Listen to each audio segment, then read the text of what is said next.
Well, before String Swing, I was a dairy farmer, and I was gonna grow things and milk cows and just have a happy life farming. We bought 28 milk cows and decided to go dairy farming because prices were great. Shortly after we started farming, prices were not great anymore. I was also playing in a band because the cows weren't making enough money to put clothes on the kids and food on the table all the time. Dairy business was pretty rough. And in the winter time of the farming, you had some time to do other things, and you'd walk in the house and you'd hear a song playing and you'd say, wow, the band could be doing that song, where's my guitar? Well, by the time you find your guitar and you get it out of the case and tune it up, the song was over. So I got to thinking, I'm gonna make a guitar hanger and I'm gonna put it right there, so when I wanna play a song, I got it handy, it's right there, ready to go. So I went out in the farm shop and I got some crazy pieces. I took a piece of electric fence post and bent it into a horseshoe and welded a bolt onto it and made a back plate out of something and screwed it in because I wanted it to pivot. I didn't want my guitar to get neck bent or anything. And that was the first in-home guitar hanger that was ever made. One of the guys in the band would always say, grab your strings, let's jam. So when I started thinking about this guitar hanger, I'm thinking string swing because I made it pivot. It pivots so that if you have an odd-shaped headstock, it will rest in there and it will hang straight down. A good friend of mine who was our machinist for years, Don Satterley,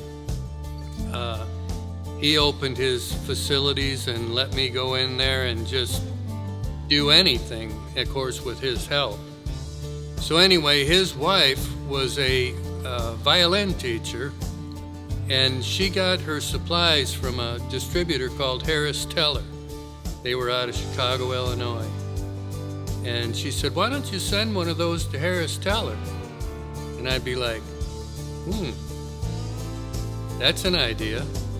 When we finally had to sell the cows and get rid of the farm because the farm wasn't something we wanted to do anymore, we moved to a small town called Ontario, Wisconsin.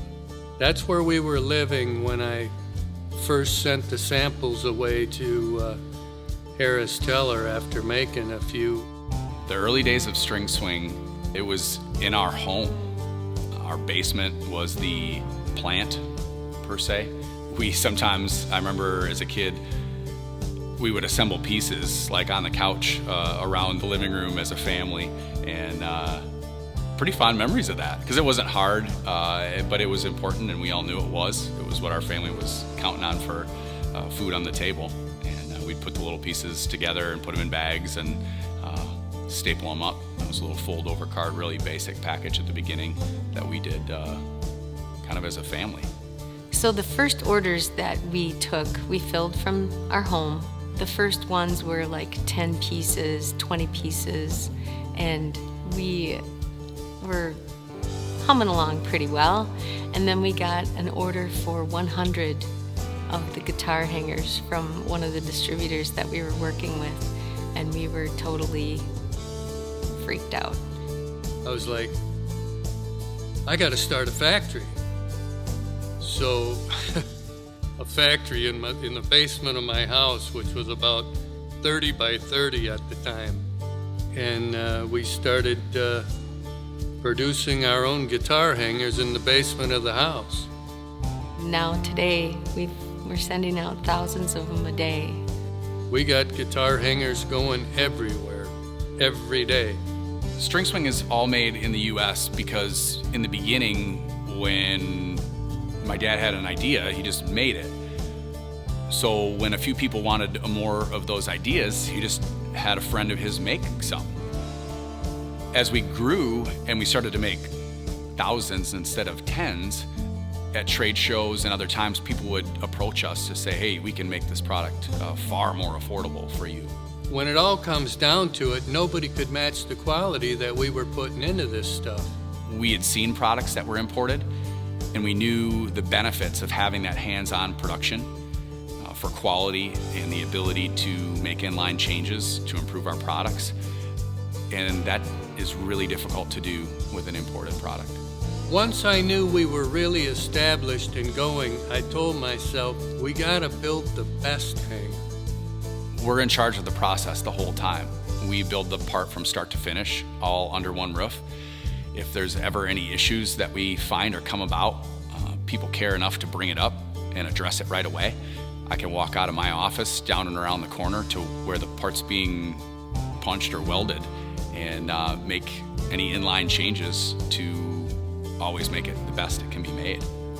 We've always strived to have the best quality product that we could present because we want our customers to be satisfied with what they're using. It's really fun to talk to our customers. That's why I still like to answer the phone when I can. Yesterday, actually, I got a call from a store in Alaska that has our hangers on the wall, and they just went through a pretty severe earthquake there. And he was like, hey, you know, everything was just kind of swinging back and forth, which is why it's the string swing, and nothing fell. Everything was fine. That same earthquake, actually, there was a customer in Alaska that sent us footage from their security cameras of all of the guitars just kind of swaying back and forth during the earthquake. Stuff's falling off of shelves all over the place.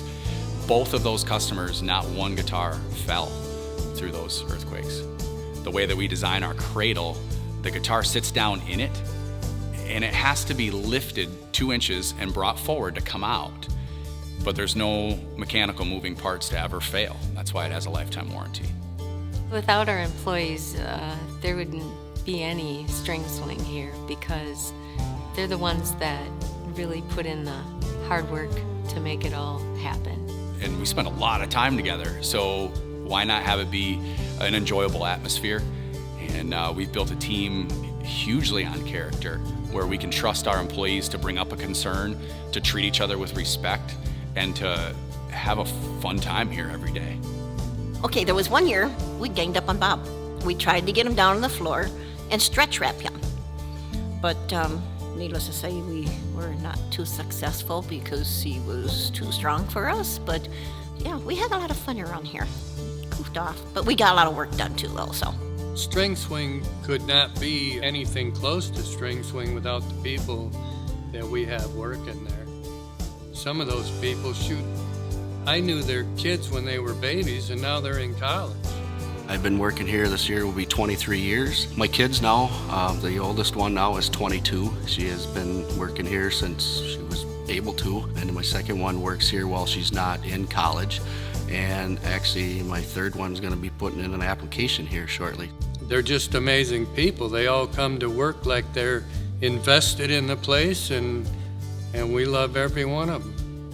String Swing makes display fixtures for anything you can play music with, anything that makes sound kind of in a way. Our slogan is displays for all things musical.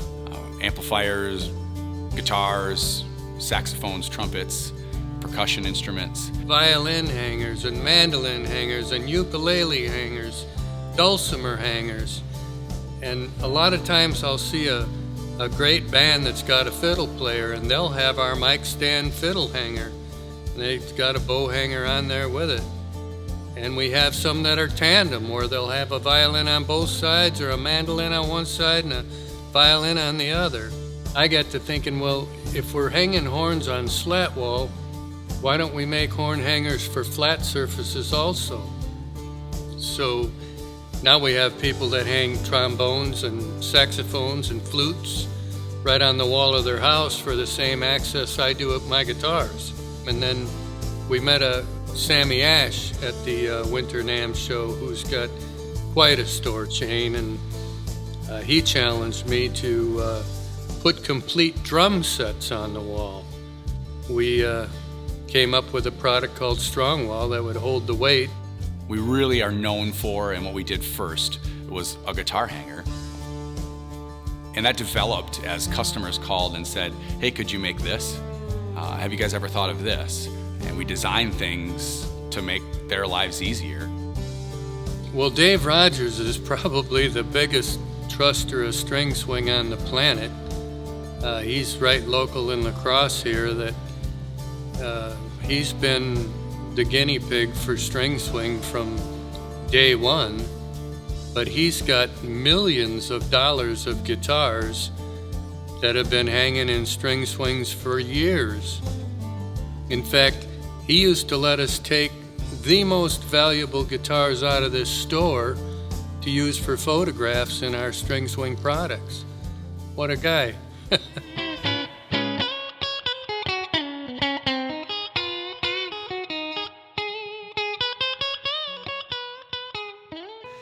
Seems like we met right around when I opened up my building on the Causeway. He started his business in '84, and I started using his hangers probably right around that time, '84, '85, in the Causeway building that I had. And he's the best that there is, and he's I'm glad he's not here right now listening, but I mean, the guy's a genius. I mean, you know, anytime there's a problem, he overcomes it, being, you know, in string swing hangers or whatever. You know, he's just a problem-solving guy. So he comes up with all these ideas and everything. And I mean, if you look around, I mean, if you go to the NAMM show, every booth uses his hangers. If you go to a guitar shop in Paris and London or whatever, it's all his hangers. I mean, and here he is in Wisconsin, and he's you know, worldwide right now. So I mean, nobody's doing it like he's doing it. And I mean, anytime there's been a problem, he figures it out. We have like space problems or issues like how do we display this, and he comes with ideas and gets out his little welding kit and metal and it comes up with an answer. They're the safest, best hangers to use. And I mean, my guitar collection, my most prized possessions, be it guitars that are worth, you know, $500,000. There's a guitar out there that's probably worth $1 million right now, and I wouldn't trust it in any other hanger. String Swing's different from other brands because we care a lot about our manufacturing processes. We look at our brand as a long life brand. It's been here 32 years, and I hope that it's here longer than that going forward. So we won't make a product that is in turn just a commodity to turn a profit on. Everything that we put out the door, we look at as something that our name is on, with a lifetime warranty that we're going to stand behind. I don't know anybody else that does that.